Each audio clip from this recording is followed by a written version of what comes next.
A warm welcome to all our viewers. I'm your host Pratiksha Mishra and you're watching another episode of South Asia Focus. Let's begin the show. Indian Prime Minister Narendra Modi's participation in the 51st G7 summit in Canada marked a landmark moment for New Delhi.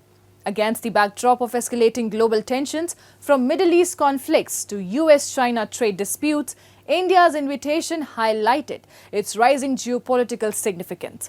Though not a formal G7 member, India's presence opened new avenues to strengthen trade relations, rebuild ties with Canada, and assert its expanding influence on the global stage. A report. The G7, or Group of Seven, is a premier forum comprising the world's most advanced economies, wielding significant influence over global economic governance, geopolitical strategy, and sustainable development. This year, India once again participated as a guest nation, an invitation extended by Canada, the host country. The repeated inclusion of India in G7 summits over the years underscores its growing global stature and strategic importance. At the G7 outreach session held in Kananskis, PM Modi delivered a compelling address emphasizing energy security as a defining challenge for future generations. In a significant diplomatic moment on the sidelines of the summit, PM Modi and his Canadian counterpart Mark Carney held their first bilateral meeting, setting the stage for a renewed chapter in the relationship between the two nations. Bharat और Canada के संबंध अनेक प्रकार से बहुत ही महत्वपूर्ण है। Canada की अनेक कंपनियों का भारत में निवेश है। भारत के लोगों का भी कनाडा की धरती पर बहुत बड़ा निवेश है। लोकतांत्रिक मूल्यों को समर्पित कनाडा और भारत मिलकर के लोकतंत्र को मजबूत करना होगा, मानवता को मजबूत करना होगा। In a strong message of shared democratic values and collaborative ambition, Canadian Prime Minister Mark Carney lauded India's leadership on global issues. It's a great honor to host you at the G7. India has been coming to the G7, I believe, since 2018 in Biarritz with our French partners, and it's a testament to the importance of your country, to your leadership, and to the importance of the issues that we look to tackle together, from energy security, from the energy transition that you're helping to lead, to the future of artificial intelligence, to the fight that we have against transnational repression, against terrorism, against other factors, and the work that we can do together. And it is my great honor to have you here. Prime Minister Modi's presence at the G7 summit was also marked by a series of high-level bilateral meetings with key global leaders. On the sidelines of the summit, he engaged in constructive talks with the French President Emmanuel Macron, British Prime Minister Keir Starmer, and Italian Prime Minister Giorgia Meloni, focusing on deepening strategic partnerships and enhancing cooperation in technology, defense, and global security. As a student of diplomacy for 39 years as a Foreign Service officer, 6 years as an international think tanker, and now 8 years as a minister, I can tell you it's been a highly successful visit. Look, the facts of the matter are, the Prime Minister has been an invitee to G7 summits now for several years now. And he not only participates, but he provides sage counsel. He is always promoting the processes of diplomacy and peace, no matter where the tension points globally are. Prime Minister Narendra Modi's visit to Canada formed a key part of his three-nation diplomatic tour, which also included Cyprus and Croatia. The visit underscored India's commitment to strengthening ties with key global partners across continents. Before arriving in Canada, the Prime Minister made a stop in Cyprus, where he engaged in discussions aimed at boosting economic and strategic cooperation. Following his engagements in Canada, PM Modi travelled to Croatia, marking the final leg of his tour and making history as the first Indian Prime Minister to visit the country. Bangladesh's interim government led by Muhammad Yunus is under increasing pressure at home and abroad. Following a highly criticized trip to the United Kingdom, Yunus recently returned to Dhaka to face growing opposition, worsening governance conditions and continue delayed in the election process. Take a look. As Bangladesh grapples with political uncertainty, Interim Chief Advisor Mohammad Yunus returned this week from what many are calling a disastrous visit to the United Kingdom. The trip, aimed at garnering international support and financial cooperation to address alleged corruption by the previous administration, ended without any tangible success. British Prime Minister Keir Starmer declined to meet Yunus, signalling diplomatic disengagement. This snub was compounded by scenes of chaos outside the Dorchester Hotel in London, where Yunus was greeted by large-scale protests led by British Bangladeshis.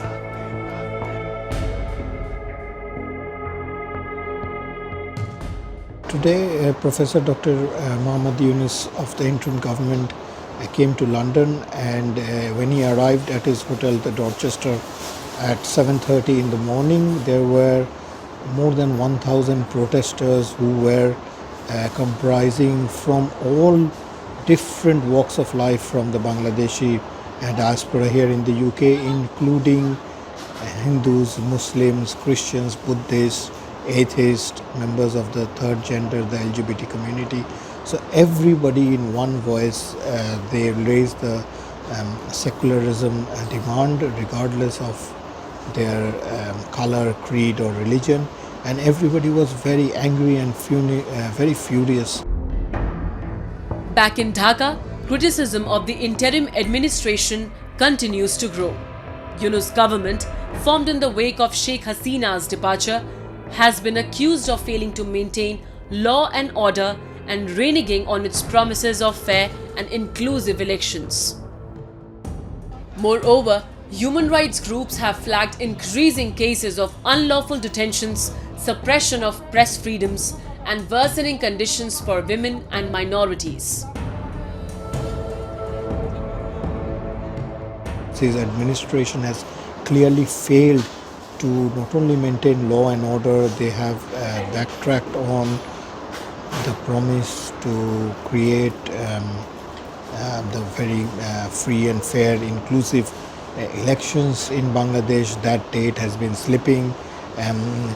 The situation on women's safety, children and minorities has deteriorated, and the country has really plummeted in those instances.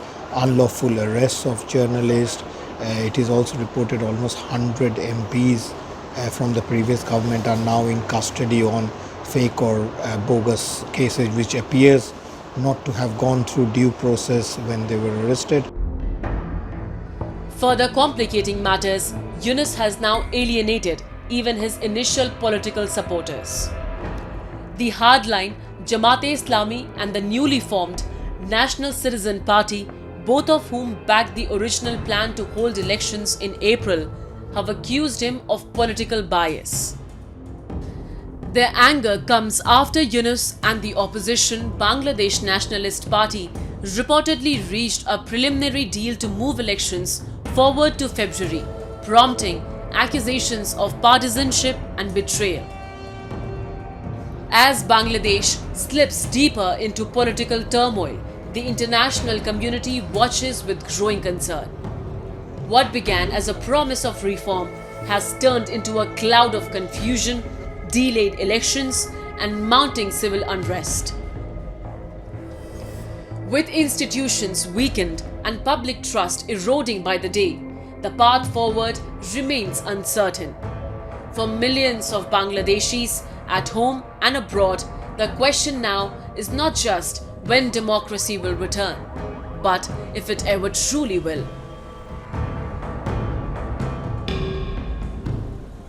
Time now for Asia This Week, the stories from across the continent.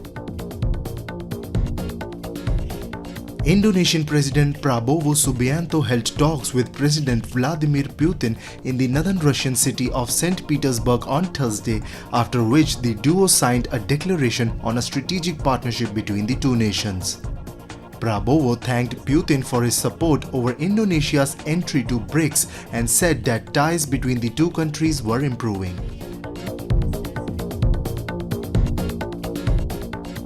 Diapason serves as Yamaha's innovative platform for developing 4 highly versatile and user-friendly vehicles. The company's core technological strengths, motors, batteries, and control systems form the foundation of this initiative. Among the showcased models, the C580 stands out for its exceptional performance in off-grid and rugged terrains powered entirely by electricity. Its development was the result of close collaboration with various partners from the agricultural machinery and industrial production sectors, ensuring the vehicle meets the practical demands of these industries. This C580 is especially designed for agricultural use. Another vehicle, the C310, will undergo demonstration trials at Haneda Airport. The versatile Diapason platform is set to make a global impact across diverse sectors. アジアの離島はですね、今もともとガソリン車が中心だったんですが、環境の配慮ということで電動化に進んでおります。ただその電動化で小型で走れる車両というのが実はアジアにあんまり存在してません。インド市場もあると思ってます。具体的にはインドの大渋滞の今問題がありまして、大きな車両じゃなかなか通れない。これをですねベースにインドの会社とですね協業しながらインド向けっていうのを目指していきたいと思ってます。The Diapason platform offers opportunities for collaboration with other companies. Yamaha Motors invite partners to join in creating and expanding new markets. Pakistan evacuated hundreds of students, pilgrims and other nationals from Iran amid the escalating Iran-Israel conflict. As per reports, a group of 214 Pakistani students studying in a medical and engineering institutions in Iran arrived at the Taftan border crossing on June 17. Border crossings at Panjgur were closed indefinitely following the outbreak of hostilities, though Taftan remains operational for repatriation and trade. Moving on. India has launched Operation Sindhu to ensure the safe return of its students caught in the escalating conflict between Iran and Israel. The first rescue flight successfully evacuated 110 students from northern Iran via Armenia to New Delhi. Indian diplomatic missions continue to assist nationals in high-risk areas, coordinating further evacuations. Take a look. In response to the escalating conflict between Iran and Israel, the government of India has swiftly launched Operation Sindhu to ensure the safety of its citizens. Demonstrating unwavering commitment to protecting Indian nationals abroad, the Ministry of External Affairs successfully coordinated the first rescue flight, safely evacuating 110 Indian students from northern Iran. These students were first escorted overland to Armenia's capital, Yerevan, under the close supervision of Indian diplomatic missions in both countries. From there, they boarded a special flight to New Delhi, arriving in the early hours of June 19, 2025. Expressing their relief and gratitude, several returned students shared their experience.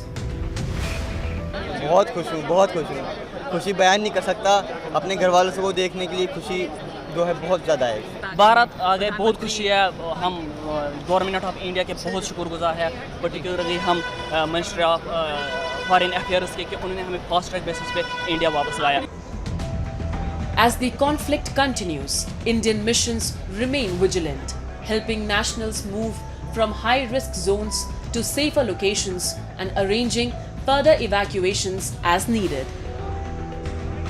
हम Indian embassy के साथ continue touch में थे तो जब हालत ज़्यादा ख़राब होने लगी तो उन लोगों ने हमें एश्योरेंस दी कि हम हमको एवैक्यूएट करेंगे तो 16 सुबह उन लोगों ने हमें पहले उर्मिया से एक आर्मीनियन बॉर्डर लिया, फिर आर्मीनियन बॉर्डर से हमें आर्मीनियन के कैपिटल सिटी में लिया गया, फिर वहाँ से हमें यहाँ लाया गया. Indian nationals in Iran are urged to stay in close contact with the embassy in Tehran via the emergency helpline and the Ministry of External Affairs 24/7 control room in New Delhi. India's swift response through Operation Sindhu echoes a long-standing tradition of protecting its citizens in times of crisis abroad. Over the past decade, India has successfully conducted numerous evacuation missions around the world.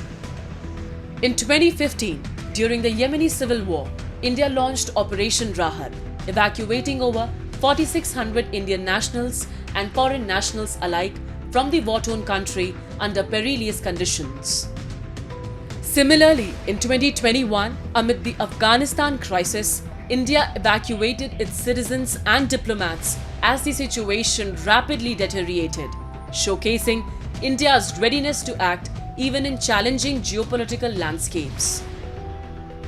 In 2022, during the Russia-Ukraine conflict, India's embassy in Kyiv worked tirelessly to facilitate the safe exit of Indian nationals, coordinating multiple flights and ground movements.